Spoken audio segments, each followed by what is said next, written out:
हाँ तो मेरे प्यारे students, welcome back to my channel Shubham lecture. जितने भी हमारे स्टूडेंट इस बार हैं 12th में और जिनको देना है 2025 बोर्ड एग्जाम, उनके लिए आज का ये वीडियो बहुत ही ज़्यादा इम्पोर्टेंट है।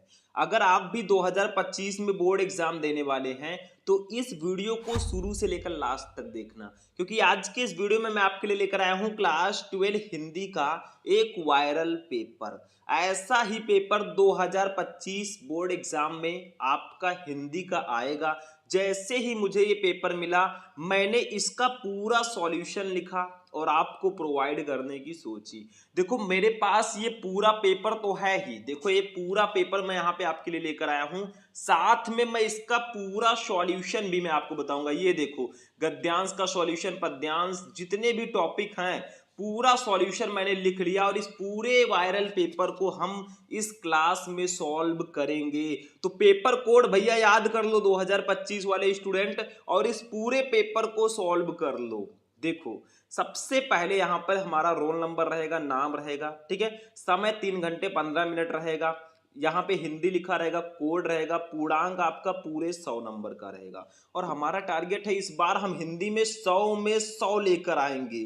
पूरे का हम टारगेट रखेंगे क्योंकि अब की बार 95 प्लस पार, ठीक है। बस आप लोग सपोर्ट बनाए रखना, हम इस बार आग लगा के रहेंगे, ठीक है। तो देखो सामान्य हिंदी का ये पेपर है, समय 3 घंटे 15 मिनट आपके पास रहेगा। कुछ नोट आपको दिए जाएंगे, अरे पैसे वाला नोट नहीं, कुछ निर्देश। प्रारंभ के 15 मिनट परीक्षार्थियों को प्रश्न पत्र पढ़ने के लिए निर्धारित हैं। इस प्रश्न पत्र में 2 खंड हैं, दोनों खंडों के सभी प्रश्नों का उत्तर देना अनिवार्य है, ठीक है। इस पूरे पेपर को तो मैं सॉल्यूशन के साथ बताऊंगा ही, लेकिन अगर आप लोग चाहते हैं कि मैं ऐसे ही सारे पेपर का सॉल्यूशन लेकर आऊं, मतलब जितने भी आपके पेपर हैं, जितने भी सब्जेक्ट हैं, सबका सॉल्यूशन लेकर आऊं, तो इस वीडियो को ज्यादा से ज्यादा लाइक करना। सिर्फ मैंने 2000 लाइक का टारगेट रखा है। अगर आप इसको 2000 लाइक्स तक पहुंचा देंगे ना, तो ऐसे ही मैं सभी सब्जेक्ट का वायरल पेपर आपको प्रोवाइड कराऊंगा। साथ में मैं आपको पीडीएफ भी इसका दे दूंगा। अगर आप लोग 2000 लाइक तक पहुंचा देंगे, चैनल को सब्सक्राइब करेंगे, तो मैं इसका पीडीएफ भी आपको प्रोवाइड करा दूंगा, लेकिन टारगेट अचीव होने के बाद। देखो सबसे पहले हमारा पेपर 2 खंड में होगा, खंड का और खंड खा। खंड का में आपका क्या होगा, सबसे पहले हिंदी के बहुविकल्पीय प्रश्न होंगे, फिर गद्यांश, पद्यांश, जीवन परिचय, कहानी, खंड काव्य, ये सब होंगे। फिर खंड खा को हम देखेंगे। देखो इसमें सबसे पहले हिंदी का बहुविकल्पीय प्रश्न है फर्स्ट का। देखो 5 क्वेश्चन हिंदी गद्य साहित्य का होगा, 5 क्वेश्चन हिंदी पद्य साहित्य का, टोटल 10 बहुविकल्पीय प्रश्न होंगे। देखो गेहूं और गुलाब के लेखक कौन है, किसी को पता है गेहूं और गुलाब के लेखक कौन है? फर्स्ट है डॉक्टर श्याम सुंदर दास, सेकंड है राहुल सांकृत्यायन, थर्ड है रामवृक्ष बेनीपुरी, फोर्थ है वृंदावन लाल वर्मा। तो इसका राइट आंसर आपका होगा ऑप्शन नंबर, कौन सा सही होगा? ऑप्शन नंबर थर्ड सही है। गेहूं और गुलाब के लेखक जो हैं रामवृक्ष बेनीपुरी जी हैं, तो थर्ड वाला ऑप्शन आपका बिल्कुल करेक्ट होगा, ठीक है। इसके बाद में हम चलते हैं खा वाले पे, ठीक। हरिशंकर परसाई की रचना, इसमें से कौन सी रचना हरिशंकर परसाई जी की है? देखो हरिशंकर परसाई जी का चैप्टर भी हमारे 12th में है, तो ये तो आपको पता ही होगा, है पता कि नहीं? देखो कल्प वृक्ष, धरती के फूल, सदाचार का ताबीज, मेरे विचार। इसका राइट आंसर होगा ऑप्शन नंबर थर्ड, सदाचार का ताबीज। ये जो रचना है ये हरिशंकर प्रसाद जी की रचना है। अगर आपको क्वेश्चन का आंसर पता है फटाफट कमेंट करना, सोचो मत, बोल दो डायरेक्ट। गा देखो, ध्रुव स्वामिनी नाटक, ध्रुव स्वामिनी की रचना विधा है, मतलब ध्रुव स्वामिनी जो है ये किस विधा की रचना है, ये आपसे पूछा जा रहा है। एकांकी, नाटक, कहानी, उपन्यास, भैया ये नाटक है। चंद्रगुप्त, स्कंद गुप्त, ध्रुव स्वामिनी, ये सब नाटक है। इसको तो इतना तो पता होना चाहिए। अब मैं आपसे एक क्वेश्चन करता हूं, आंसर कमेंट में देना। ध्रुव स्वामिनी तो एक नाटक है, लेकिन इसके लेखक कौन है? बहुत इंपॉर्टेंट है और शायद आप सभी को पता हो। कमेंट कर देना, हमें पता चल जाएगा, ठीक है। घ, हिंदी की प्रथम कहानी है, इसमें से हिंदी की प्रथम कहानी कौन सी है? पूस की रात, आत्माराम, इंदुमती या कलाकार का दंड। देखो इंदुमती जो है ये हिंदी की प्रथम कहानी है, तो घा का थर्ड वाला ऑप्शन सही होगा। अंगा नंबर देखो, ओल्गा से गंगा के लेखक कौन है? ओल्गा से गंगा, इसके लेखक कौन है, किसी को पता है?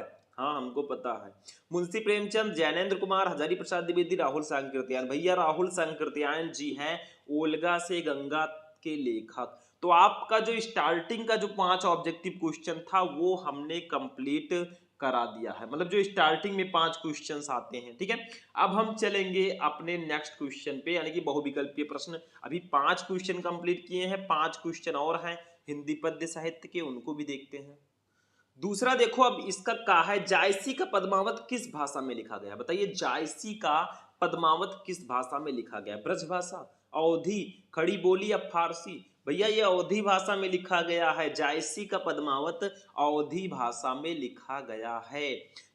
खा देखो, कृष्ण भक्ति शाखा के प्रतिनिधि कवि हैं, इसमें से कौन से कवि हैं जो कृष्ण भक्ति शाखा के कवि हैं? कबीरदास, सूरदास, रैदास, नाभादास। तो इसका राइट आंसर होगा option number second, Surdas. Surdas ji जो है इनमें से कृष्ण भक्ति शाखा के कवि हैं। रीतकाल का अन्य नाम क्या है? सबको पता होगा, कमेंट करो। रीतकाल का दूसरा नाम स्वर्ण काल, उद्धव काल, श्रृंगार काल, संक्रांति काल। देखो, श्रृंगार काल इसका दूसरा नाम है, इसका तीसरा ऑप्शन बिल्कुल सही होगा। देखो, हमें पूरा पेपर सॉल्व करना है तो हमें अपनी स्पीड को बरकरार रखना होगा, क्योंकि आपको पूरे 100 नंबर का जब पेपर लिखना होता है ना, तो आपको एक टाइमिंग सेट करना होता है, मुझे किस टाइम, कितने टाइम में कौन सा टॉपिक लिखना है। घर से ही आप सोच कर जाना, क्योंकि वहां पे बहुत सारे टॉपिक होंगे, सबको 3 घंटे 15 मिनट में ही आपको लिखना होगा। साकेत के कवि कौन है? किसी को पता साकेत के कवि कौन है? सच्चिदानंद, हीरानंद वात्स्यायन, धर्मवीर भारती, प्रयाग नारायण त्रिपाठी, मैथिली शरण गुप्त। मैथिली शरण गुप्त जी हैं साकेत के कवि, साकेत के रचयिता, बहुत फेमस कवि है। ठीक है, और बहुत फेमस रचना भी है। द्विवेदी युग की कविता को क्या कहा जाता है? जो द्विवेदी युग में लिखी गई कविताएं होती हैं उनको हम प्यार से क्या कहते हैं? इतवृत्तात्मक, स्वच्छंदतावादी, छायावादी, कवि वृत्तात्मक। भैया उसको हम लोग बोलते हैं इतवृत्तात्मक। द्विवेदी युग की कविता को हम इतवृत्तात्मक के नाम से जानते हैं। तो ये आपका फर्स्ट ऑप्शन बिल्कुल सही होगा। ठीक है, तो आपके ये 10 ऑब्जेक्टिव क्वेश्चन हो गए, एक एक नंबर के 10 क्वेश्चन रहेंगे, 10 नंबर आपको मिलेगा। लेकिन अभी तो ट्रेलर है, पिक्चर अभी बाकी है, माहौल बदल देंगे इस बार हम। अब चलते अपने गद्यांश पर। तीसरा, दिए गए गद्यांशों पर आधारित निम्नलिखित प्रश्नों के उत्तर दीजिए, पूरे 10 नंबर का रहेगा। जैसे देखो, यहाँ पे एक गद्यांश दिया गया आपको प्यारा सा, इसके नीचे 5 क्वेश्चन है, 1 2 3 4 5, पांचों का आंसर दो। ये 2-2 नंबर के क्वेश्चन है, एक एक क्वेश्चन, आपको 10 नंबर मिल जाएगा। अगर आपको ये नहीं पता है, मान लीजिए हम इसका सॉल्यूशन अभी देंगे, टेंशन मत लो, तो आप अथवा लगा हुआ है, देखो अथवा, आप इसको कर सकते हैं। वो वाला नहीं पता तो आप ये वाला करिए, इसमें भी 5 क्वेश्चन रहेंगे, तो 2 ऑप्शन आपके पास होते हैं, दोनों में से कोई एक कर दो, क्या प्रॉब्लम है? ठीक है, चलो हम करते हैं, जो हमें पता है हम भैया वही करेंगे। ठीक है, देखो क्या है, कहते हैं, पहले इसको पढ़ो। कहते हैं दुनिया बड़ी भुलक्कड़ है, केवल उतना ही याद रखती है जितने से उसका स्वार्थ सधता है, बाकी को फेंक कर आगे बढ़ जाती है। शायद अशोक से उसका स्वार्थ नहीं सधा, क्यों उसे वह याद रखती, सारा संसार स्वार्थ का अखाड़ा ही तो है। बताओ ये किस चैप्टर का है? किसी को पता है? हम बताते हैं ट्रिक। देखो, यहाँ पे अशोक आ गया है, अशोक का मतलब ये अशोक के फूल पाठ का है, और इसके लेखक हजारी प्रसाद द्विवेदी जी हैं। ऐसे ही आपको वर्ड को ढूंढ ढूंढ के ना इसको पहचानना होता है, जैसा अभी मैंने पहचाना है। ठीक, अब देखो, सबसे पहला क्वेश्चन देखो, सारे क्वेश्चन का आंसर इसी में है। उपरोक्त गद्यांश के पाठ और लेखक का नाम लिखिए। हमने पहचान लिया ये अशोक के फूल पाठ का है और इसके लेखक हजारी प्रसाद द्विवेदी जी हैं। अभी हम सही से लिखेंगे, ऐसे थोड़ी ना बता देंगे। दूसरा, रेखांकित अंश की व्याख्या करो, यहां से लेकर यहां तक का आपको व्याख्या करना है अपनी भाषा में। तीसरा, अशोक को विस्मृत करने का आधार किसे माना गया है? तो सिंपली बोल दो बिना हिचकिचाए, अशोक को विस्मृत करने का आधार स्वार्थ वृत्त को माना गया है, क्योंकि ऐसा कहा गया कि अशोक का फूल, अशोक का वृक्ष बहुत स्वार्थी है।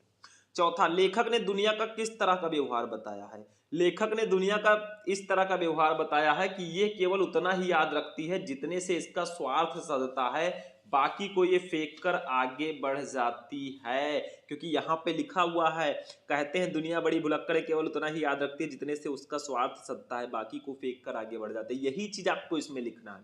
पांचवा, स्वार्थ का अखाड़ा किसे कहा गया है? देखो, सारा संसार स्वार्थ का अखाड़ा ही तो है, तो सारे संसार को स्वार्थ का अखाड़ा कहा गया है। सिंपल है।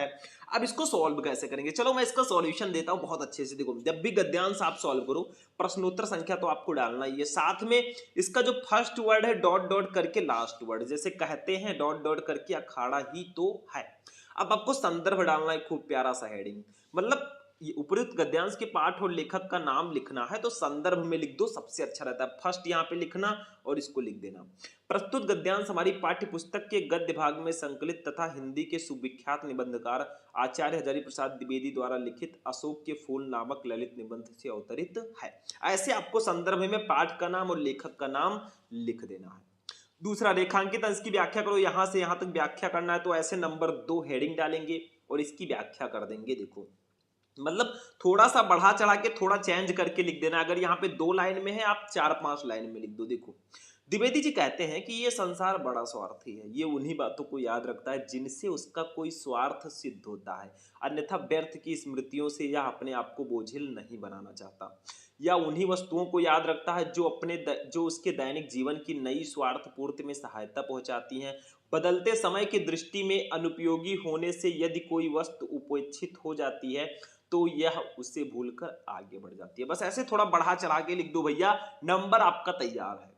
कोई आपको कहीं से भी टिप टाप नहीं करना है, आपको थोड़ा सा अपनी तरफ से अच्छे से लिख देना है। आप खुद में एक राइटर हैं, 2 नंबर के लिए दूसरे का क्या देखना, अगल बगल झांकने से अच्छा है खुद से लिखो मेरे भाई।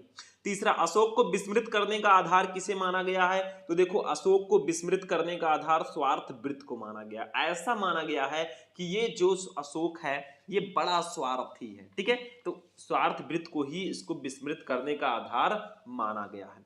चौथा क्वेश्चन, लेखक ने दुनिया का किस तरह का व्यवहार बताया है?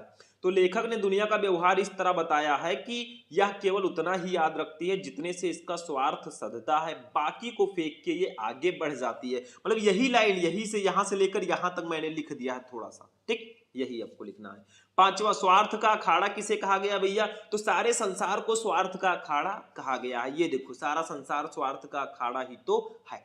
तो कुछ करना नहीं है, गद्यांश बहुत इजी होता है, सिर्फ आपको पहचानना होता है ये किस पार्ट से है, इसके लेखक कौन है, बाकी का काम आपका गद्यांश ही कर देगा, ठीक है। तो नो टेंशन, जब तक है आपका भाई शुभम। अब इसको मैं हटाने जा रहा हूं। नेक्स्ट वाला जो यहाँ पे है देखो अथवा जो लगा के दिया गया है ये आप खुद से कीजिए। मैं चैप्टर का नाम बता दूं या आप खुद बताएंगे? अरे आपको पता होगा, निंदा आ गया शुरू में, ये निंदा रस चैप्टर का है और इसके लेखक हरिशंकर प्रसाद जी हैं। तो ये आप क्वेश्चन ले लो और इसका क्वेश्चन ले लो, ये गद्यांश ले लो, आप लोग खुद इसका आंसर ढूंढ ढूंढ के लिखो HW, क्योंकि दोनों मैं यहाँ पे नहीं बताऊंगा, अथवा वाला भी। अभी बहुत सारे हमें टॉपिक कवर करने, पूरा पेपर देखना है, तो अपने अकॉर्डिंग हम चलेंगे, ठीक। चलो आगे बढ़ते हैं, आते हैं अपने 4 नंबर टॉपिक पे। इसको ध्यान से आपको देखना है। दिए गए पद्यांशों पर आधारित निम्नलिखित प्रश्नों के उत्तर दीजिए। पूरे के पूरे 10 नंबर के रहेंगे। जैसे गद्यांश आता है वैसे पद्यांश भी आपके बोर्ड एग्जाम में आता है, तो ये ध्यान रखना कि सेम सेम ये भी होता है, बस पद्यांश जो होगा वो हिंदी पद्य के चैप्टर से होगा। जैसे देखो, निज जन्म जन्म से सुने जीव या मेरा, धिक्कार उसे था महास्वार्थ ने घेरा, 100 बार धन्य वो एक लाल की माई, जिस जननी ने है जना भरत सा भाई, पागल सी प्रभु के साथ सभा चिल्लाई, 100 बार धन्य वो एक लाल की माई। किस पार्ट से है किसी को पता है? ये कैकेयी का अनुताप जो चैप्टर है, भरत, देखो भरत यहाँ पे आ गया है, तो कैकेयी का अनुताप चैप्टर से है ये है, और इसके कवि हैं मैथिली शरण गुप्त जी। मतलब कैकेयी जी जो श्री राम जी को उन्होंने जो वनवास भिजवाया था उसी को का पश्चाताप वो कर रही हैं, ठीक है। इसके नीचे 5 क्वेश्चन है, अभी मैं समझाऊंगा, नहीं पता तो अथवा लगा है। कौन कौन तुम संस्कृत जल ने तीर तरंगों से फेंकी मणि एक, कर रहे निर्जन का चुपचाप प्रवाह की धारा से अभिषेक, मधुर विश्रांत और एकांत, जगत का सुलझा हुआ रहस्य, एक करुणामय सुंदर मौन और चंचल मन का आलस्य। ये किस पार्ट से मेरे स्टूडेंट? ये आपका है श्रद्धा मनु, जयशंकर प्रसाद जी ने इसको लिखा श्रद्धा मनु, ये उस चैप्टर का। इसके नीचे भी 5 क्वेश्चन है। तो हर बार की तरह हम फर्स्ट वाले को पहले सॉल्व करेंगे। देखो, निज जन्म जन्म में सुने जीव या मेरा, कैकेयी जी कहती हैं लोगों से कि मेरा जो जीव है, मेरे जो प्राण हैं, वो जन्म जन्मांतर तक यही सुनते रहे, धिक्कार उसे था महास्वार्थ ने घेरा, कि रघुकुल की उस रानी को धिक्कार है जिसने स्वार्थ के बस में आकर ऐसे अनुचित कर्म किए। 100 बार धन्य वो एक लाल की माई, जिस जननी ने है जना भरत सफाई। फिर वहां श्री राम जी के साथ जो सभा बैठी हुई है वो चिल्लाती है एक स्वर में कि वो माता तो 100 बार धन्य है जिसने भरत जैसे भाई को जन्म दिया है, ठीक है। वो कैकेयी जी को तारीफ करती हैं। पागल से प्रभु के साथ सभा चिल्लाई, 100 बार धन्य वो एक लाल की माई, और पागलों की तरह प्रभु के साथ, श्री राम जी के साथ पूरी सभा चिल्लाती है कि वो माता तो 100 बार धन्य है जिसने भरत जैसे भाई को जन्म दिया। ठीक है, अब देखो फर्स्ट क्या है क्वेश्चन, उपयुक्त पद्यांश के शीर्षक और कवि का नाम लिखिए भैया। तो ये कैकेयी का अनुताप चैप्टर का है, इसके कवि है मैथिली शरण गुप्त जी। अभी मैं बताऊंगा कैसे संदर्भ लिखना है। दूसरा, रेखांकित अंश की व्याख्या कीजिए, यहां से लेकर यहां तक आपको अपनी भाषा में व्याख्या करना है। चैप्टर पढ़े होंगे तब तो फटाफट करेंगे, नहीं तो हम बताएंगे। तीसरा, कैकेयी स्वयं को धिक्कारती हुई क्या कहती हैं? कैकेयी स्वयं को धिक्कारती हुई कहती हैं कि मैं सदगत ना पाऊं और जन्म जन्मांतर तक मेरे प्राण यही सुनते रहें कि रघुकुल की उस रानी को धिक्कार है जिसने स्वार्थवश ऐसे अनुचित कर्म कराए। ठीक है। चौथा, कैकेयी के प्रायश्चित के उपरांत श्री राम उनसे क्या कहते हैं? कैकेयी के प्रायश्चित के उपरांत श्री राम जी उनसे कहते हैं कि तुम अभागिन नहीं हो माते, वरन वो माता तो सौ सौ बार धन्य है जिसने भरत जैसे भाई को जन्म दिया है। पांचवा, प्रभु राम के साथ कैकेयी के अपराध का अपमार्जन करती हुई सभा क्या चिल्ला उठी? तो मैंने अभी बताया है, प्रभु राम के साथ कैकेयी के अपराध का अपमार्जन करती हुई सभा चिल्ला उठी कि भरत जैसे महान धर्मशूल पुत्र को जन्म देने वाली माता धन्य है, सौ सौ बार धन्य है। तो ऐसा उन्होंने कहा। चलो इसको सॉल्व करते हैं, क्यों छोड़े हम किसी को, जब तक तोड़ेंगे नहीं भाई, जब तक छोड़ेंगे नहीं। देखो यहाँ पे ऐसे आपको पहले निज जन्म डॉट डॉट लाल की माई, ऐसे आपको इसका फर्स्ट वर्ड और लास्ट वर्ड लिख देना है। फर्स्ट क्वेश्चन है, उपयुक्त पद्यांश के शीर्षक और कवि का नाम लिखो। तो फर्स्ट वाला हम संदर्भ लिखेंगे, इसमें पाठ का नाम और कवि का नाम दोनों आ जाएगा। देखो, प्रस्तुत पद्यांश श्री मैथिली शरण गुप्त द्वारा रचित साकेत महाकाव्य से हमारी पाठ्य पुस्तक के पद्य भाग में संकलित कैकेयी का अनुताप शीर्षक काव्यांश से अवतरित है। देखो ऐसे मैंने लिखा है क्योंकि जो हमारा कैकेयी का अनुताप जो लिया गया है ना, ये साकेत से लिया गया है जो मैथिली शरण गुप्त जी का महाकाव्य है। तो ऐसे लिखना, प्रस्तुत पद्यांश श्री मैथिली शरण गुप्त द्वारा रचित साकेत महाकाव्य से हमारी पाठ्य पुस्तक के पद्य भाग में संकलित कैकेयी का अनुताप शीर्षक काव्यांश से अवतरित है। बस ऐसे लिख दो। दूसरा, रेखांकित अंश की व्याख्या करो। निज जन्म जन्म में सुने जीव या मेरा धिक्कार उसे था महास्वार्थ ने घेरा, इसकी व्याख्या करनी है। चलो करते हैं। कैकेयी स्वयं को धिक्कारती हुई कहती हैं कि मैं सदगति ना पाऊं और जन्म जन्मांतरों में मेरे प्राण यही सुनते रहें कि रघुकुल की उस रानी को धिक्कार है जिसे घोर स्वार्थ ने घेर कर ऐसे अनुचित कर्म कराए कि उसने धर्म का विचार बिल्कुल छोड़ दिया और अधर्म का आचरण किया। वही चीज जो मैंने बताया था आपको। आगे देखो, तीसरा, कैकेयी स्वयं को धिक्कारती हुई क्या कहती हैं? देखो इसका मीनिंग जब आपको पता होगा तो इसका आंसर आप बहुत अच्छे से देंगे। तो कैकेयी स्वयं को धिक्कारती हुई क्या कहती हैं? तीसरा देखो, कैकेयी स्वयं को धिक्कारती हुई कहती हैं कि मैं सदगति ना पाऊं और जन्म जन्मांतर तक मेरे प्राण यही सुनते रहें कि रघुकुल की उस रानी ने स्वार्थवश ऐसे अनुचित कर्म कराए। बस इतना सा लिखना है। देखो हम थोड़ा सा गियर नंबर 4 में चल रहे हैं, थोड़ा स्पीड से, क्योंकि ये क्वेश्चंस जो हैं बहुत इंपॉर्टेंट है और इसको जानना भी बेहद ज्यादा जरूरी है। ठीक है, आगे बढ़ते हैं। चौथा क्वेश्चन देखो, कैकेयी के प्रायश्चित के उपरांत श्री राम जी उनसे क्या कहते हैं? तो चौथा देखो, कैकेयी के प्रायश्चित के उपरांत श्री राम जी उनसे कहते हैं कि तुम अभागिन नहीं हो, वरन वो माता तो सौ सौ बार धन्य है जिसने भरत जैसे भाई को जन्म दिया है। बस हो गया इसका आंसर भी। पांचवा, अगर आपको इसका मीनिंग पता है ना, इसका आंसर बहुत आसानी से दोगे क्योंकि ये गद्यांश नहीं है कि आपको इसका आंसर उसी गद्यांश में मिल जाएगा, ये पद्यांश है। ठीक है। चौथा, कैकेयी के प्रायश्चित के उपरांत श्री राम उनसे क्या कहते हैं? तो कैकेयी के प्रायश्चित, ये तो मैंने बताया। पांचवा, प्रभु राम के साथ कैकेयी के अपराध का अपमार्जन करती हुई पूरी सभा क्या चिल्ला उठी? तो देखो, प्रभु राम के साथ कैकेयी के अपराध का अपमार्जन करती हुई सभा चिल्ला उठी कि भरत जैसे महान धर्मशील पुत्र को जन्म देने वाली माता धन्य है, सैकड़ों बार यानी कि सौ सौ बार धन्य है। तो ये आपका भैया पद्यांश हो जाएगा। देखो मैंने यहाँ पर भी आपको एक बता दिया है, दूसरा भी हमारे सामने था, मैंने आपको बताया कि दो इसमें से पूछे जाएंगे। दूसरा भी हमारा यहीं पे है, ये देखो, कौन तुम संस्कृत जलनिधि तीर तरंगों से फेंकी मणि एक। ठीक है, ये हमारा जयशंकर प्रसाद जी का जो श्रद्धा मनु चैप्टर है, ये उसी का है और ये भी काफी ज्यादा इंपॉर्टेंट है। तो आप दोनों में से ये वाला आप खुद करिए, आपके सामने क्वेश्चन है और पद्यांश है, आप ढूंढिए अपने बुक में और इसको कर लीजिएगा क्योंकि इस पेपर में एक एक क्वेश्चन सारे के सारे बहुत ज्यादा इंपॉर्टेंट है। चलते हैं अपने नेक्स्ट टॉपिक पे, जीवन परिचय पे हम आ चुके हैं। 5 का निम्नलिखित में से किसी एक लेखक का साहित्यिक परिचय देते हुए उनकी प्रमुख रचनाओं का उल्लेख करो। 5 नंबर आपको मिलेगा भैया। ठीक है, जैसे कन्हैयालाल मिश्र प्रभाकर, डॉक्टर हजारी प्रसाद द्विवेदी और हरिशंकर परसाई। तीनों में से किसी एक लेखक का आपको साहित्यिक परिचय देते हुए उनकी रचनाओं को लिखना है। बेसिकली ये आपके लेखक हैं, नीचे आपके कवि का भी दिया गया है 5 नंबर का। तो इसमें हम करेंगे क्या, ध्यान से समझना। हम यहाँ पे किसी एक का लिखेंगे, ठीक है। हम लिख रहे हैं डॉक्टर हजारी प्रसाद द्विवेदी जी का ले लेते हैं, या आचार्य हजारी प्रसाद द्विवेदी जी कह सकते हैं। जी देखो, इसमें साहित्यिक परिचय और इनकी रचनाओं को पूछा जाता है, लेकिन हमें क्या करना है, सबसे पहले एक जीवन परिचय छोटा सा हेडिंग डालना है। देखो, इसमें इनका जन्म, जन्म स्थान, इनके पिता, इनकी मृत्यु, ये सब लिखनी है। फिर साहित्यिक परिचय हम थोड़ा सा लॉन्ग लिखेंगे, उसके बाद में इनकी रचना है, क्योंकि 80 शब्द हमें लिखना होता है। देखो, जीवन परिचय। हिंदी के श्रेष्ठ निबंधकार आचार्य हजारी प्रसाद द्विवेदी का जन्म सन 1907 ईस्वी में बलिया जिले के दुबे का छपरा नामक ग्राम में हुआ था। इनके पिता श्री अनमोल द्विवेदी ज्योतिष और संस्कृत के प्रकांड विद्वान थे। हजारी प्रसाद द्विवेदी का 19 मई 1979 ईस्वी को रोगड़ता के कारण स्वर्गवास हो गया। बस इतना सा आपको जीवन परिचय में लिखना होगा, ठीक है।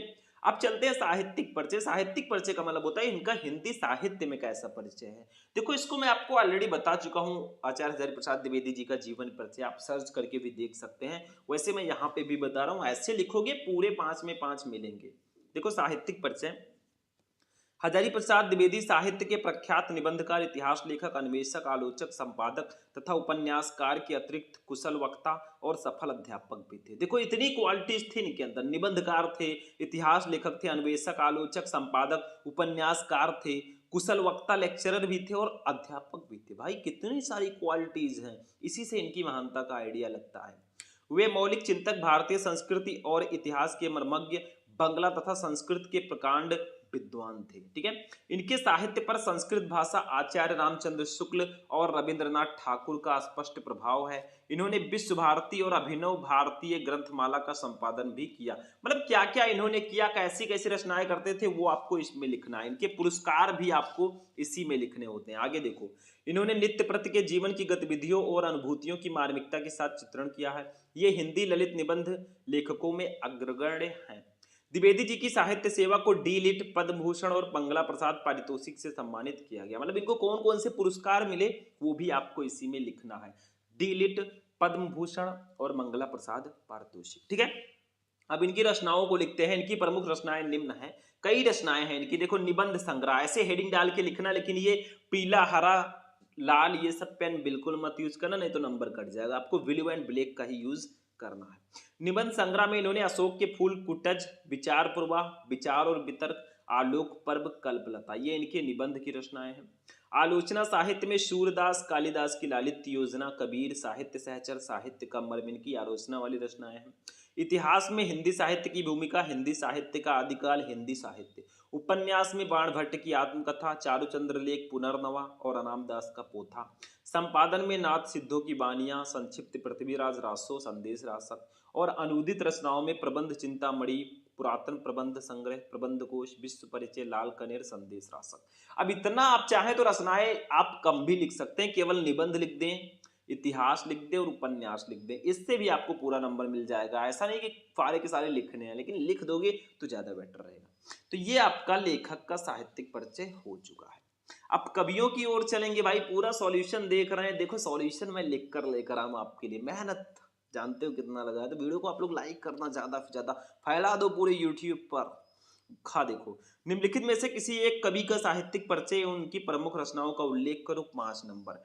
मतलब 3 आपको कवि दिए गए हैं, तीनों में से किसी एक कवि का आपको साहित्यिक परिचय लिखना है। महादेवी वर्मा, अयोध्या सिंह उपाध्याय, हरिओद, रामधारी सिंह दिनकर। हम यहाँ पे ले रहे हैं महादेवी वर्मा जी को, बहुत फेमस कवित्री हैं।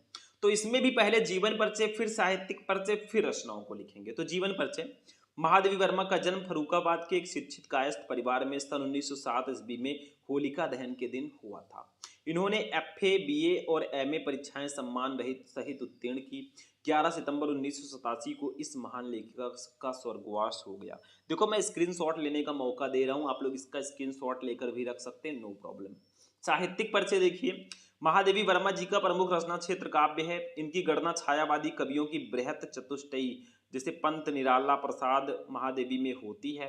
इनके काव्य में वेदना की प्रधानता है। काव्य के अतिरिक्त इनकी बहुत सी श्रेष्ठ गद्य रचनाएं भी हैं। चांद पत्रिका का संपादन करके इन्होंने नारी को अपनी स्वतंत्रता और अधिकारों के प्रति सजग किया है। भारत के राष्ट्रपति से इन्होंने पद्म भूषण की उपाधि प्राप्त की। हिंदी साहित्य सम्मेलन की ओर से इन्हें शख्सरिया तथा मंगला प्रसाद पारितोषिक पुरस्कार मिला। इतना ही नहीं, और भी पुरस्कार इनको मिला। मई 1983 ईस्वी में भारत भारती तथा नवंबर 1983 ईस्वी में यामा पर ज्ञानपीठ पुरस्कार से इन्हें सम्मानित किया गया। इतने सारे पुरस्कार मिलने के कारण यहाँ ये अदालत इस नतीजे पर पहुंची है कि ये जो है बहुत महान लेखिका हैं। ठीक है, आगे देखो रचनाएं देखते हैं। महादेवी जी की प्रमुख रचनाएं निम्न है। काव्य, काव्य में निहार, रश्मि, नीरजा, सांध्य गीत, दीपशिखा, यामा आदि इनकी काव्य रचनाएं हैं। निबंध संग्रह में भी कुछ रचनाएं, अतीत के चलचित्र, स्मृति की रेखाएं, श्रृंखला की कड़ियां। आलोचनात्मक ग्रंथ में हिंदी का विवेचनात्मक गद्य। देखो बहुत ज्यादा रचनाएं नहीं है, इनकी क्वांटिटी ज्यादा नहीं है लेकिन क्वालिटी बहुत है। मतलब बहुत फेमस फेमस रचनाएं इन्होंने की है। बहुत ज्यादा से मतलब नहीं है, बहुत बढ़िया बहुत अच्छे वाले रचनाएं इन्होंने की है। चलो हम धीरे धीरे बढ़ रहे हैं आगे की तरफ, चलते हैं कहानी पे। हो गया हमारा 6 नंबर कहानी। पंचलाइट अथवा बहादुर कहानी के उद्देश्य पर प्रकाश डालिए। 5 नंबर का आएगा भैया, नहीं पता तो अथवा लगा है। ध्रुव यात्रा अथवा लाठी कहानी का सारांश लिखिए। मतलब चारों में से सिर्फ एक करना है, चाहे आप पंचलाइट कहानी का उद्देश्य लिखें चाहे बहादुर कहानी का उद्देश्य लिखें। दोनों नहीं पता तो ध्रुव यात्रा कहानी का सारांश लिख दें, ये भी नहीं पता तो लाठी कहानी का सारांश लिख दें। मतलब 4 ऑप्शन आपके पास हैं, चारों में से कोई एक करो। चलो हम बहादुर कहानी का उद्देश्य आपको बता देते हैं भाई, बहुत इंपॉर्टेंट है। बहादुर पंचलाइट कहानी और ध्रुव यात्रा कहानी आप पढ़ लो, आपका 5 नंबर कोई काट ही नहीं सकता। दोनों का सारांश और उद्देश्य दोनों पढ़ लो। चलो बहादुर कहानी का उद्देश्य यहाँ पे मैं आपको बता रहा हूँ, आगे भी मैं आपको पहले भी बता चुका हूँ। देखो, आधुनिक जगत कथा जगत में प्रेमचंद की कहानी कला को अक्षुण्ण रखने वाले कलाकारों में अमरकांत अग्रणी है। ये अमरकांत जी की कहानी है। इनकी कहानियों में मध्यम वर्ग तथा निम्न वर्ग की पारिवारिक परिस्थितियों का सजीव, आदर्श तथा यथार्थवादी चित्रण मिलता है। इनकी बहादुर कहानी मध्यम वर्गीय परिवार में नौकरी करने वाले बहादुर नाम के पहाड़ी लड़के पर आधारित एक रोचक, सुगठित, संक्षिप्त तथा समस्या मूलक कहानी है। इसमें बताया गया है कि मात्र पूंजीपति ही श्रम का शोषण नहीं करते, वरन सामान्य मध्यम वर्ग भी इस कुकृत्य में पीछे नहीं है। इस कहानी का उद्देश्य समाज में उत्पन्न वर्ग संघर्ष को मानवीय सहानुभूति द्वारा समाप्त करने का संदेश देना है। शोषितों के प्रति मानवता एवं प्रेम का व्यवहार ऊंच नीच के भेद के कारण दिलों में पड़ी दरार को भर देता है। मतलब होता क्या है, इन्होंने बताया है कि सिर्फ जो बहुत ज्यादा पैसे वाले होते हैं वही सिर्फ श्रम का शोषण नहीं करते, वही जो है सिर्फ मजदूरों का शोषण वही नहीं करते हैं, वही उनको तंग नहीं करते, बल्कि मिडिल क्लास वाले भी इस कुकृत्य को करते हैं। वो भी अपने नौकरों के साथ दुर्व्यवहार करते हैं। ये कहानी उसी से रिलेटेड है। बहादुर भी मानवीय स्नेह एवं संवेदनाओं का भूखा है।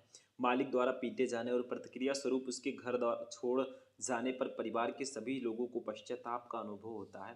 वो स्वयं को दोषी महसूस करते हैं। धनी और निर्धन का वर्ग भेद मानवीय संवेद भावनाएं ही कर सकती हैं। लेखक का मुख्य उद्देश्य दोनों के हृदयों का परिवर्तन है और सबके प्रति सहानुभूतिपूर्ण व्यवहार बनाए रखने का संदेश देना है। भैया यही कहानी थी, यही उद्देश्य था। देखो यहाँ पे तो मैंने आपको बता दिया क्योंकि हम पूरा पेपर सॉल्व कर रहे हैं। अगर आप लोग YouTube पर सर्च करोगे बहादुर कहानी का उद्देश्य शुभम लेक्चरर, आपको पूरी कहानी मिल जाएगी। तो जाकर देखो, मैंने वहां पे बहुत अच्छे से समझाया है, जितने अच्छे से समझाना चाहिए। तो मैं इनको हटाऊं और इनको भी हटाऊं और मैं आगे बढ़ूंगा।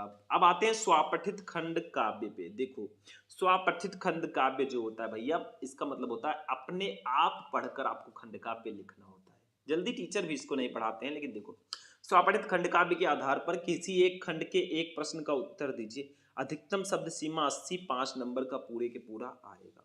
होता क्या है, कई खंड काव्य हैं, जैसे आपका मुक्त यज्ञ है, रश्मि रथी है, त्यागपथी है, आलोक वृत्त है, सत्य की जीत है, श्रवण कुमार है।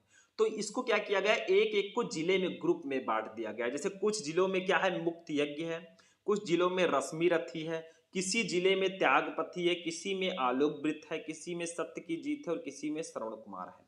ठीक है, तो आप जिस जिले से होंगे उसमें आपका होगा। ठीक है, जैसे हमारे यहाँ त्यागपथी है, यही एक टॉपिक है जो जिले वाइज होता है। कुछ जिलों में अलग अलग है, कुछ जिलों में दूसरा है, बट यहाँ पे एक एक में, जैसे मुक्त यज्ञ है, इसमें भी 2 ऑप्शन मिलेंगे, दोनों में से कोई एक करो। रश्मि रथी सब में मिलेंगे। तो आप लोग कमेंट करना मेरे भाई कि किस जिले से आप लोग हैं और आप में कौन सा खंड काव्य है।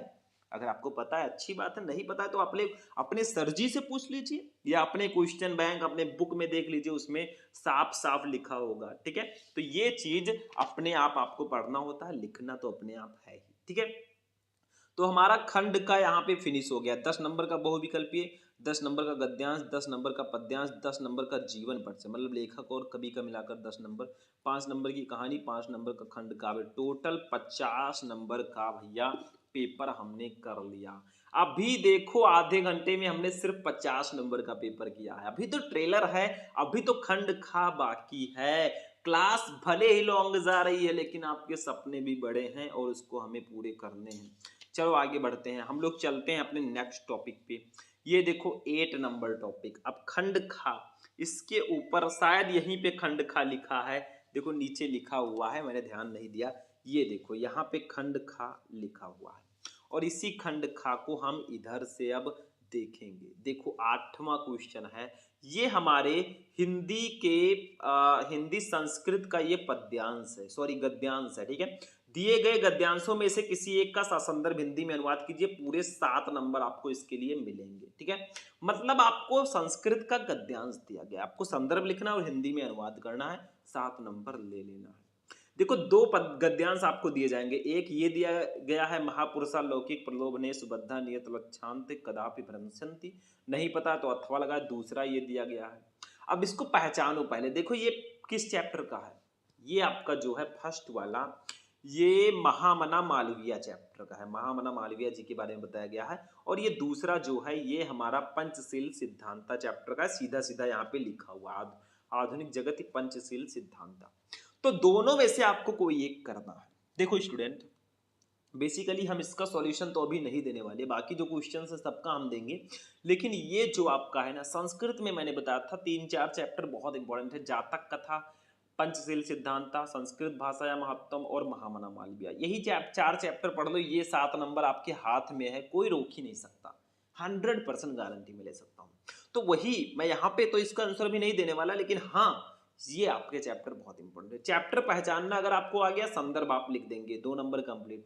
5 नंबर आपको अनुवाद करना, तो उसके लिए आपको चैप्टर्स को तो पढ़ना ही होगा। चलिए आगे बढ़ते हैं। ऐसे खा वाला भी है, दिए गए पद्यांशों या श्लोकों में से किसी एक का ससंदर्भ हिंदी में अनुवाद कीजिए। जैसे इसमें गद्यांश दिया गया, पद्यांश भी रहेगा, जैसे हिंदी में हमारे गद्य में था, देखो जल बिंदु निपातेन क्रमशः पूरते घटा, सा हेतु सर्व विद्या नाम धर्मस्य च धनस्य च। ठीक है, मतलब ये हमारा सुभाषित रत्नानी चैप्टर का इस एक श्लोक दिया गया। मैंने आपको बताया था ये 7 नंबर आपका बिल्कुल कंप्लीट होता है अगर आप लोग सुभाषित रत्नानी चैप्टर के जितने भी श्लोक हैं अगर आप सबको पढ़ लेते हैं ना, ये 7 नंबर आपका बिल्कुल कंप्लीट है। अथवा लगा है, मान लीजिए दूसरा दिया गया है, नामे रोचते भद्रम व उलूकस्य विचेतनम आक्रुद्धस्य मुखम पश्य कथम क्रुद्धो भविष्यति, ये जातक कथा का हमारा है, नृत्य जातकम का, ठीक है, शायद जातक कथा का है हमारी, ठीक है, उलूक जातकम का है, उलूक जातकम, ठीक। तो ये दोनों में से आपको एक करना है। ये तो मान लीजिए इस चैप्टर में इकलौता एक देखो हमारा जो सबसे मेन पद्यांश है वो सुभाषित रत्नानी चैप्टर में है, ये तो आपका दूसरे चैप्टर का है और दूसरे चैप्टर में सिर्फ एक श्लोक है, उसको पढ़ लेना। आपका 7 नंबर बिल्कुल फिक्स है, बस सुभाषित रत्नानी पूरा चैप्टर पढ़ लेना, ठीक है। ठीक है, तो आपको सुभाषित रत्नानी चैप्टर के श्लोक जरूर पढ़ने, जो भी 10-12 श्लोक हो आप पढ़ लीजिएगा।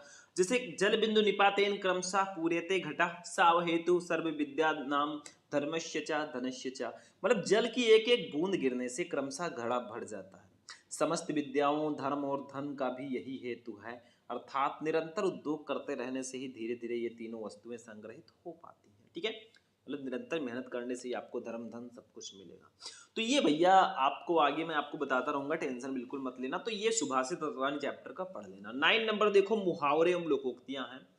निम्नलिखित मुहावरे और लोकोक्तियों में से किसी एक का अर्थ लिखते हुए वाक्य प्रयोग कीजिए। जैसे लोहा लेना, अब लोहा लेने का मतलब क्या होता है? लोहा खरीदना नहीं भाई, लोहा लेना इसका अर्थ होता है सामना करना या मुकाबला करना। जैसे हमारे जो वीर जवान है वो बॉर्डर पर जो आतंकवादी होते हैं ना, उनसे लोहा लेते रहते हैं, ठीक है। अब ऐसा मत समझना लोहा खरीदते हैं, ठीक है, वो उनसे सामना उनका मुकाबला करते रहते हैं। दूसरा खा, बोटी बोटी फड़कना, इसका मतलब होता है स्टूडेंट बहुत ज्यादा नटखट होना, बोटी बोटी में उनके शरारत भरी होती है। गा, आसमान से बातें करना मतलब बहुत ऊंचा होना। घा एक थाली के चट्टे वट्टे, इसका मतलब एक ही स्वभाव के लोग। ठीक है, आप एक काम कीजिए, किसी एक को आपको करना है, चलो एक मैं बता देता हूँ, अर्थ तो सबका मैंने बता दिया है। चलो लोहा लेना, इसका मतलब होता है मुकाबला करना या सामना करना। आज के समय में, आज के समय में समाज में बढ़ रहे अपराधों से लोहा लेना आसान नहीं है। बस यही वाला लिख दो, आपका नंबर फिक्स है। मतलब आज के समय में समाज में बढ़ रहे अपराधों से लोहा लेना आसान नहीं है, बस ऐसे लिख दो। अब ये देखो भैया, आपठित गद्यांश आ गया। निम्नलिखित गद्यांश को पढ़कर नीचे दिए गए प्रश्नों के उत्तर दीजिए, 5 नंबर का रहेगा। ये आपको एक प्यारा सा गद्यांश दिया गया है, इसको पढ़िए और इसके नीचे 3 क्वेश्चन है, इसका आंसर दो। ये 1 नंबर का, ये 2 नंबर का, ये 2 नंबर का, आपको 5 नंबर मिल जाएगा। लेकिन इसका आंसर मिलेगा कहाँ, कहीं अलग से नहीं, इसी में मिलेगा। नहीं पता तो अथवा लगा रहेगा, आप दूसरा वाला भी कर सकते हैं। यहाँ पे भी एक गद्यांश दिया जाएगा, इसके नीचे 3 क्वेश्चन रहेगा। चलो हम फर्स्ट वाला ही करते हैं, हमें फर्स्ट आना है तो फर्स्ट वाला करेंगे। ठीक है, देखो, किसी देश की उन्नति अथवा अवनति वहां के नारी समाज पर निर्भर करती है। जिस देश की नारी जागृत, शिक्षित तथा गुणवती होती है, वही देश संसार में सबसे अधिक उन्नति समझ पाता है। इस दृष्टिकोण से भारत के वैदिक युग में नारी का महत्वपूर्ण स्थान था। उस समय भारत सब देशों का सिरमौर माना जाता था। सरस्वती, लक्ष्मी और दुर्गा आदि देवियों विद्या, धन और शक्ति की प्रतीक मानी जाती थी। जीवन के लिए भी ये तीनों ही महत्वपूर्ण साधन है। भैया विद्या चाहिए, हमें धन चाहिए और शक्ति चाहिए, और क्या चाहिए, हमें विद्या मिल जाए, धन मिल जाए, पैसा मिल जाए, शक्ति मिल जाए, पावर, और कुछ नहीं चाहिए। ये नारी रूपी देवियों की कृपा से ही प्राप्त हो सकते थे। अतः भारतवर्ष में सर्वत्र देवियों का पूजन होता था। मनु ने तो यहाँ तक कह दिया कि जिस घर में नारी को सम्मान नहीं मिलेगा, उसको कभी रिद्धि सिद्धि प्राप्त नहीं हो सकती। तो नारियों का हमेशा सम्मान करो। ठीक है, देखो का वाला क्वेश्चन है, जीवन के लिए कौन से साधन महत्वपूर्ण बताए गए हैं। तो सिंपल सा है, अभी तो मैंने बताया विद्या, धन और शक्ति जीवन के लिए महत्वपूर्ण साधन बताए गए हैं। देखो यहाँ पे लिखा है, ये सरस्वती, लक्ष्मी और दुर्गा आदि देवियां विद्या, धन और शक्ति की प्रतीक मानी जाती हैं। जीवन के लिए ये तीनों ही महत्वपूर्ण साधन है। मतलब आप लिख दो, क्वेश्चन है कि जीवन के लिए कौन से साधन महत्वपूर्ण बताए गए हैं। तो जीवन के विद्या, धन और शक्ति जीवन के लिए महत्वपूर्ण साधन बताए गए हैं, क्योंकि इसके बिना जीवन की कल्पना भी नहीं की जा सकती। खा, उपयुक्त गद्यांश का शीर्षक निर्धारित कीजिए। भैया इसका शीर्षक क्या है, तो लिख दो, उपयुक्त गद्यांश का शीर्षक है उन्नत देश में नारी की भूमिका। मतलब जो हमारा देश उन्नत कर रहा है, इसमें नारी की क्या भूमिका है, वही आपको बताई जा रही है। देखो लिखा है, किसी देश की उन्नति अथवा अवनति वहां के नारी समाज पर निर्भर करती है। गा, देखो, भारत में नारी का महत्वपूर्ण स्थान किस काल में था। तो देखो यहीं पर कहीं हमने पढ़ा था, ये देखो, इस दृष्टिकोण से भारत के वैदिक युग में नारी का महत्वपूर्ण स्थान था। यही तो लिखना है, आप यही लिख सकते हैं या थोड़ा बदलाव करके लिख सकते हैं। भारत में नारी का महत्वपूर्ण स्थान वैदिक काल में था। उस समय नारी को देश का सिरमौर माना जाता था। देखो लिखा है यहाँ पे, सिरमौर माना जाता था। देखो उस समय भारत सब देशों का सिरमौर माना जाता था। ठीक है, ये आपको लिख देना है। वो विद्या, धन और शक्ति की प्रतीक समझी जाती थी नारी। ठीक है, तो नारियों का हमेशा सम्मान करो भाई। ठीक है, क्योंकि नारी ने ही हमें जन्म दिया है, नारी ने ही हमें पाला पोषा है, तो हमें आगे बढ़ने में भी वही मदद करेंगे। सिर्फ उनका रेस्पेक्ट करो, रेस्पेक्ट फॉर वोमेन। ठीक है, तो ये आपका हो गया। अब हम लोग बढ़ेंगे आगे, इसको हटाते हैं, एक आप खुद कर लीजिएगा। 11 का अब हम आते हैं शब्द युग्म, यानी कि हिंदी व्याकरण के पोर्शन पर हम लोग आ चुके हैं। निम्नलिखित शब्द युग्मों का सही अर्थ चुनकर लिखे। जैसे अतल, अतुल, इसका सही अर्थ क्या होगा। जो पहले है उसका अर्थ पहले होगा, जो बाद में है भैया उसका अर्थ बाद में होगा। First is first. ठीक है, तो बिना तल के और विपुल, तल रहित और तौल रहित, गहरा और जिसकी तुलना ना हो सके, अनंत और अद्वितीय। देखो अतल का मतलब होता है गहरा, और अतुल का मतलब होता है जिसकी तुलना ना हो सके। तो भैया सा वाला ऑप्शन आपका सही होगा। जो पहले उसका मीनिंग पहले, जो बाद में उसका मीनिंग बाद में रहेगा। दूसरा, तर्क तक्र, इसका सही अर्थ क्या होगा। तर्क तक्र, तो आ है दलील और गवाह, बा है बहस और मट्ठा, सा है वार्ता और झगड़ा, दा है दलील और प्रमाण। तो भैया इसका राइट आंसर हो जाएगा आपका बा वाला, बहस और मट्ठा, इसका सही होगा। तो यही 2 दिए गए थे, 2 नंबर आपको इसके लिए मिल जाएंगे। क्या, क्यों प्रॉब्लम लेते हो। खा, देखो, निम्नलिखित शब्दों में से किसी एक शब्द के 2 अर्थ लिखिए। 2 नंबर का ये रहेगा। देखो लगभग 40 मिनट की हमारी क्लास हो चुकी है। मिनट मत देखो, मेहनत करो, क्योंकि बहुत मिनट अभी आपको त्यागने हैं अपनी तैयारी के लिए। देखो इसको अनेकार्थी शब्द बोलते हैं। किसी एक शब्द के दो अर्थ लिखना है। हमारे पास 3 शब्द दिए गए हैं। जैसे विधि, विधि को और किन नामों से जानते हैं? मैं बोल रहा हूं, आप लिखिए विधि। विधि का आप लिखिए भाग्य, दूसरा विधाता, तीसरा तरीका, चौथा युक्ति, पांचवा कानून। मैंने 5 बता दिया। आपको किसी एक शब्द के सिर्फ 2 ही लिखने थे। चलो मैंने 5 बता दिया, 2 तो याद ही रहेंगे।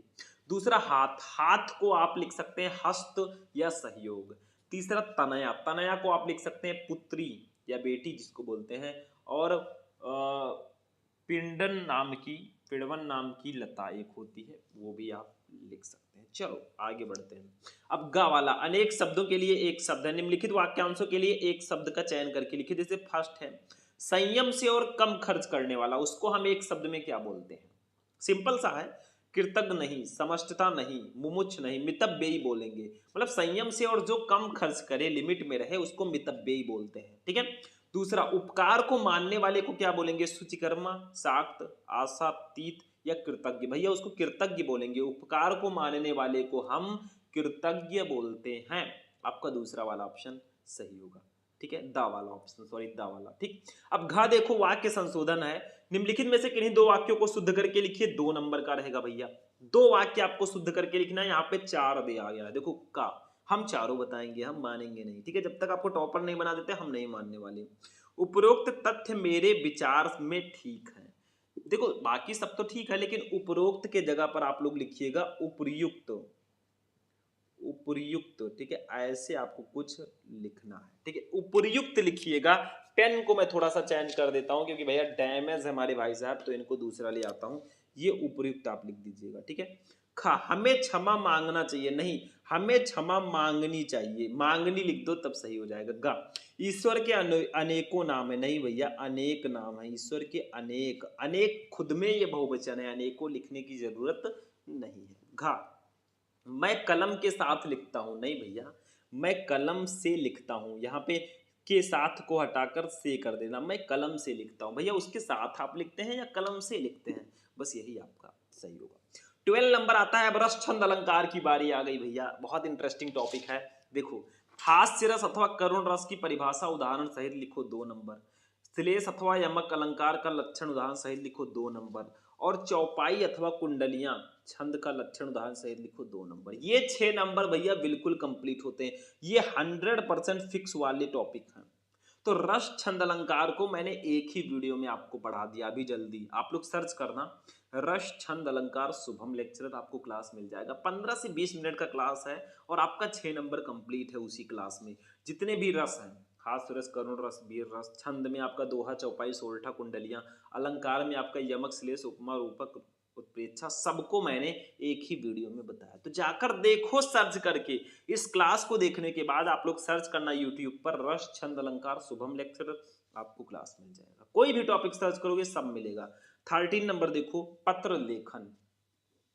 लिपिक पद पर अपनी नियुक्ति के लिए किसी इंटरमीडिएट कॉलेज के प्रधानाचार्य को आवेदन पत्र लिखिए। मतलब आवेदन पत्र है, किसी नियुक्ति आवेदन पत्र जिसको हम लोग बोलते हैं। ठीक है, ये लिख सकते हैं, 6 नंबर का आएगा। दूसरा, नहीं पता तो अपने गांव अथवा शहर में सफाई हेतु उचित अधिकारी को पत्र लिखिए। दोनों में से आप कोई एक कर सकते हैं, नंबर आपको पूरे मिलेंगे। ठीक है, तो ये आपको पत्र लिखना भी मैंने आपको सिखाया है, और जो हिंदी के टॉप 6 मोस्ट इंपोर्टेंट पत्र हैं उसको भी मैंने बताया है। तो जाकर सर्च करके देख लो। निबंध पे आते हैं।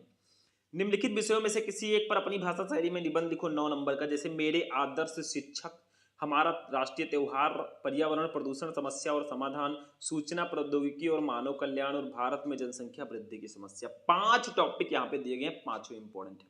निबंध कैसे लिखते हैं, कौन कौन से निबंध इंपॉर्टेंट है, मैं पहले भी बता चुका हूं। और अगर आप लोग इस वीडियो को लाइक करेंगे, कमेंट करेंगे कि सर निबंध पर वीडियो लेकर आइए, जो टॉप 10 निबंध है उसको बताइए और कैसे लिखें उसको बताइए, तो मैं इसका क्लास जरूर लेकर आऊंगा। ठीक है, तो ये था आपका क्लास 12 हिंदी का एक वायरल पेपर।